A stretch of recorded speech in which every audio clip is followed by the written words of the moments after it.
Seriously ಒಂದು update ನಿಮಗೆ ತುಂಬ ಇಷ್ಟ ಆಗುತ್ತೆ ಗೈಸ್. ಇವತ್ತು ಯೂಟ್ಯೂಬ್ ಕಡೆಯಿಂದ ಯೂಟ್ಯೂಬ್ ತಮ್ನೇಲ್ ಮೇಲೆ ಒಂದಷ್ಟು ಹೊಸ ಅಪ್ಡೇಟ್ಸ್ಗಳನ್ನ ಕೊಟ್ಟಿದ್ದಾರೆ. ಆ ಏನೇನು ಅಪ್ಡೇಟ್ಸ್ಗಳು ಬಂದಿದೆ ಅಂತ ನಾನು ನಿಮ್ಗೆ ಇವತ್ತಿನ ವಿಡಿಯೋದಲ್ಲಿ ಹೇಳ್ತೀನಿ. ವಿಡಿಯೋನ ಕೊನೆ ತನಕ ನೋಡಿ. ಸಬ್ಸ್ಕ್ರೈಬ್ ಮಾಡದೆ ನೋಡ್ತಾ ಇರೋರು ಸಬ್ಸ್ಕ್ರೈಬ್ ಮಾಡ್ಕೊಳ್ಳಿ. ಸೊ ಬನ್ನಿ ಇವತ್ತಿನ ವಿಡಿಯೋನ ಶುರು ಮಾಡೋಣ ಗೈಸ್. ನೋಡಿ ಗೈಸ್, ಸೊ ಯೂಟ್ಯೂಬಲ್ಲಿ 3 ಹೊಸ ಅಪ್ಡೇಟ್ಸ್ಗಳು ಬಂದಿದೆ ಯೂಟ್ಯೂಬ್ ತಮ್ನೇಲ್ ಮೇಲೆ. ಓಕೆ, ಸೊ ನೀವೆಲ್ಲರೂ ಕೂಡ ಯೂಟ್ಯೂಬ್ ತಮ್ನೇಲ್ನ ಹಾಕ್ತಾ ಇರ್ತೀರಾ. ಸೊ ಯೂಟ್ಯೂಬ್ ತಮ್ನೇಲ್ ಅಂತಂದರೆ ಸಿಂಪಲಾಗಿ ಹೇಳ್ಬಿಡ್ತೀನಿ, ಯೂಟ್ಯೂಬ್ ವಿಡಿಯೋ ಓಪನ್ ಆಗೋದಕ್ಕಿಂತ ಮುಂಚೆ ಒಂದು ಫೋಟೋ ಇರುತ್ತಲ್ಲ, ಅದನ್ನು ನಾವು ಯೂಟ್ಯೂಬ್ ತಮ್ನೇಲ್ ಅಂತ ಹೇಳ್ತೀವಿ.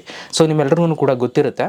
ಸೊ ಆ ಒಂದು ತಮ್ನೇಲ್ ಮೇಲೆ 3 ಅಪ್ಡೇಟ್ಸ್ಗಳು ಬಂದಿದೆ ಗೈಸ್. ಓಕೆ, ಸೊ ಆ ಅಪ್ಡೇಟ್ಸ್ಗಳು ಏನು ಅಂತ ಇವಾಗ ಒಂದೊಂದಾಗಿ ನೋಡ್ತಾ ಹೋಗೋಣ. ನೋಡಿ, ಮೊದಲನೇದಾಗಿ ಇವಾಗ ಯೂಟ್ಯೂಬಲ್ಲಿ ಆಟೋ ಡಬ್ಬಿಂಗ್ ಇದೆ. ಆಟೋ ಡಬ್ಬಿಂಗ್ ಅಂತಂದರೆ, ಈಗ ನೀವು ವಿಡಿಯೋನ ನೀವು ಕನ್ನಡದಲ್ಲಿ ಮಾಡಿದ್ದೀರಾ ಅಂತಂದರೂ ಕೂಡ ಆ ಒಂದು ವಿಡಿಯೋನ ಇಂಗ್ಲೀಷಲ್ಲೂ ಕೂಡ ನೋಡ್ಬೋದು ಅಲ್ವಾ. ಸೊ ಆ್ಯಂಡ್ ಅದೇ ವಿಡಿಯೋನ ಹಿಂದಿಲೂ ಕೂಡ ನೋಡ್ಬೋದು. ಸೊ ಈ ಒಂದು ಫೀಚರ್ ಇವಾಗ ಆಲ್ರೆಡಿ ಯೂಟ್ಯೂಬರ್ ಕೊಟ್ಟಿದ್ದಾರೆ. ಆರ್ಟಿಫಿಷಿಯಲ್ ಇಂಟೆಲಿಜೆನ್ಸಿಂದ ನಮ್ಮ ಒಂದು ವಾಯ್ಸನ್ನು ಚೇಂಜ್ ಮಾಡಿ ಆ ಲ್ಯಾಂಗ್ವೇಜಲ್ಲಿ ಎಕ್ಸ್ಪ್ಲೈನ್ ಮಾಡುತ್ತೆ ವಿಡಿಯೋದಲ್ಲಿ. ಓಕೆ, ಸೊ ಇದಕ್ಕೆ ನಾವೇನು ಆಡಿಯೋ ಫೈಲ್ ಅಪ್ಲೋಡ್ ಮಾಡೋ ನೆಸೆಸಿಟಿನೂ ಇಲ್ಲ, ಆರ್ಟಿಫಿಷಿಯಲ್ ಇಂಟೆಲಿಜೆನ್ಸಿಂದನೇ ಮಾಡುತ್ತೆ. ಈ ಒಂದು ಫೀಚರ್ ಬಂದ ಮೇಲೆ ತಮ್ನೇಲ್ ಮಾತ್ರ ನಮಗೆ ಈಗ ಯಾವ ಲ್ಯಾಂಗ್ವೇಜಲ್ಲಿ ಹಾಕಿರ್ತೀವಿ ಅದೇ ಲ್ಯಾಂಗ್ವೇಜಲ್ಲಿ ತಮ್ನೇಲ್ ಇರ್ತಿತ್ತು.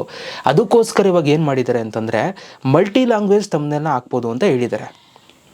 ಓಕೆ, ಸೊ ಮಲ್ಟಿ ಲ್ಯಾಂಗ್ವೇಜ್ ತಮ್ನೇಲ್ನ ಹಾಕ್ಬೋದು ಅಂತಂದರೆ, ಈಗ ನೋಡಿ, ನೀವು ಕನ್ನಡದಲ್ಲಿ ವೀಡಿಯೋ ಮಾಡಿದ್ದೀರಾ ಅಂತಂದರೆ ಒಂದು ತಮ್ನೇಲು ಕನ್ನಡದಲ್ಲಿ ಮಾಡಿರ್ತೀರ. ಈಗ ಹಿಂದಿಲೂ ಕೂಡ ಈ ಒಂದು ನಿಮ್ಮ ವೀಡಿಯೋನ ನೋಡ್ತಾ ಇದ್ದೀರಾ ಅಂತಂದರೆ ಹಿಂದಿಗೊಂದು ತಮ್ನೇಲ್ನ ನೀವು ರೆಡಿ ಮಾಡಿ ಅದನ್ನು ಅಪ್ಲೋಡ್ ಮಾಡಿದರೆ, ಸೊ ಹಿಂದಿ ಆಡಿಯನ್ಸ್ಗಳಿಗೆ ಆಟೋ ಡಬ್ಬಾದಾಗ ಸೊ ಆಟೋಮೆಟಿಕಲಿ ಹಿಂದಿ ಆಡಿಯನ್ಸ್ಗಳಿಗೆ ಆ ತಮ್ನೇಲ್ ತೋರಿಸುತ್ತೆ, ಆರ್ಟಿಫಿಷಿಯಲ್ ಇಂಟೆಲಿಜೆನ್ಸ್ನ ಯೂಸ್ ಮಾಡಿಕೊಂಡು ಯೂಟ್ಯೂಬು. ಓಕೆ, ಸೊ ಇದರಿಂದ ನಿಮ್ಗೆ ಏನಾಗುತ್ತೆ, ವ್ಯೂಸ್ ಇನ್ಕ್ರೀಸ್ ಆಗುತ್ತೆ. ಯಾಕೆ ಅಂತಂದರೆ ಆ ಒಂದು ಲ್ಯಾಂಗ್ವೇಜ್ ಅವ್ರಿಗೆ ಅವ್ರದ್ದೇ ಲ್ಯಾಂಗ್ವೇಜಲ್ಲಿ ತಮ್ನೇಲ್ ತೋರಿಸಿ ಅವ್ರದ್ದೇ ಲ್ಯಾಂಗ್ವೇಜಲ್ಲಿ ಆಡಿಯೋ ಬಂದರೆ ಆಟೋಮೆಟಿಕಲಿ ಅದು ವರ್ಕೌಟ್ ಆದಂಗೆ ಅಲ್ವಾ. ಮುಂಚೆ ಕೇವಲ ಆಡಿಯೋ ಮಾತ್ರ ಬರ್ತಿತ್ತು, ಇವಾಗ ತಮ್ನೇಲು ಕೂಡ ಆ ಥರ ಮಾಡ್ತಾ ಇದ್ದಾರೆ. ಸೊ ಇದು ಫಸ್ಟ್ ಅಪ್ಡೇಟು ಯೂಟ್ಯೂಬ್ ತಮ್ನೇಲ್ ಮೇಲೆ ಬಂದಿರುವಂಥದ್ದು. ಇನ್ನು ಯೂಟ್ಯೂಬ್ ತಮ್ನೇಲ್ ಮೇಲೆ ಸೆಕೆಂಡ್ ಅಪ್ಡೇಟ್ ಬಂದಿರುವಂಥದ್ದು ಗೈಸ್. ಸೊ ಯಾರೆಲ್ಲ ಯೂಟ್ಯೂಬನ್ನ ಟಿ ವಿಲಿ ನೋಡ್ತಾ ಇದ್ರಿ ಅವ್ರುಗಳಿಗೆ ತಮ್ನೇಲು ತುಂಬ ಚಿಕ್ಕದಾಗಿ ಆ್ಯಂಡ್ ಅಷ್ಟು ಕ್ಲಾರಿಟಿಯಾಗಿ ಕಾಣಿಸ್ತಿರ್ಲಿಲ್ಲ. ಇವಾಗ ಅದನ್ನು ಇಂಪ್ರೂವ್ಮೆಂಟ್ ಮಾಡಿದ್ದಾರೆ ಆಯಿತಾ. ಸೊ ಯೂಟ್ಯೂಬನ್ನು ನೀವು ಟಿ ವಿಲಿ ನೋಡ್ತೀರಾ ಅಂತಂದರೆ ನಿಮಗೆ ತಮ್ನೇಲ್ ಇನ್ನು ಮುಂದೆ ದೊಡ್ಡದಾಗಿ ಚೆನ್ನಾಗಿ ಕಾಣಿಸುತ್ತಂತೆ, ಇನ್ನು ಬಿಗ್ಗರ್ ಸೈಜಲ್ಲಿ ಕಾಣುತ್ತಂತೆ. ಮುಂಚೆ ಚಿಕ್ಕದಾಗಿ ಕಾಣಿಸ್ತಿತ್ತು, ಇವಾಗ ದೊಡ್ಡ ಸೈಜಲ್ಲಿ ಬರೋ ಥರ ಒಂದು ವ್ಯವಸ್ಥೆ ಮಾಡಿದಾರಂತೆ. ಇದರಿಂದ ಯೂಟ್ಯೂಬ್ ವೀಡಿಯೋಸ್ಗಳನ್ನ ಟಿ ವಿಲಿ ನೋಡೋರಿಗೆ ಒಂದು ಒಳ್ಳೆ ಎಕ್ಸ್ಪೀರಿಯನ್ಸ್ ಕೊಡುತ್ತೆ ಆ್ಯಂಡ್ ಯೂಟ್ಯೂಬರ್ಸ್ಗಳಿಗೆ ಅವರ ಚಾನಲ್ಗೆ ವ್ಯೂಸು ಕೂಡ ಇನ್ಕ್ರೀಸ್ ಆಗುತ್ತೆ. ಯಾಕೆಂತಂದರೆ ಆಟೋಮೆಟಿಕಲಿ ಟಿ ವಿಲಿ ಒಳ್ಳೆ ಇದು ರೆಸಲ್ಯೂಷನ್ ತೋರಿಸೋದ್ರಿಂದ. ಓಕೆ, ಇದು ಸೆಕೆಂಡ್ ಅಪ್ಡೇಟು.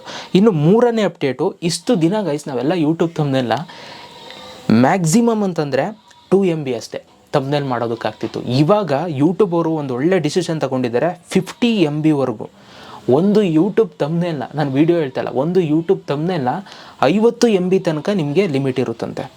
50 MB ತನಕ ನೀವು ಕ್ಲಾರಿಟಿಲಿ ಕ್ರಿಯೇಟ್ ಮಾಡ್ಬೋದು ಇವಾಗ ಯೂಟ್ಯೂಬ್ ತಮ್ನೇಲ್ನ. ಫಸ್ಟು 2 MB ಲಾಸ್ಟ್ ಇತ್ತು, ಈಗ ಇದೊಂದು 50 MB ಮಾಡಿದ್ದಾರೆ. ಇದರಿಂದ ನೀವು ಒಳ್ಳೆ ಹೈ ಕ್ವಾಲಿಟಿ ತಮ್ನೇಲ್ನ 4K ಕ್ವಾಲಿಟಿ ತಮ್ನೇಲ್ನ ನೀವು ಇವಾಗ ಯೂಟ್ಯೂಬಲ್ಲಿ ಅಪ್ಲೋಡ್ ಮಾಡ್ಬೋದು, ಆಡಿಯನ್ಸ್ಗಳನ್ನ ಇನ್ನೂ ಅಟ್ರ್ಯಾಕ್ಟ್ ಮಾಡೋದಕ್ಕೆ.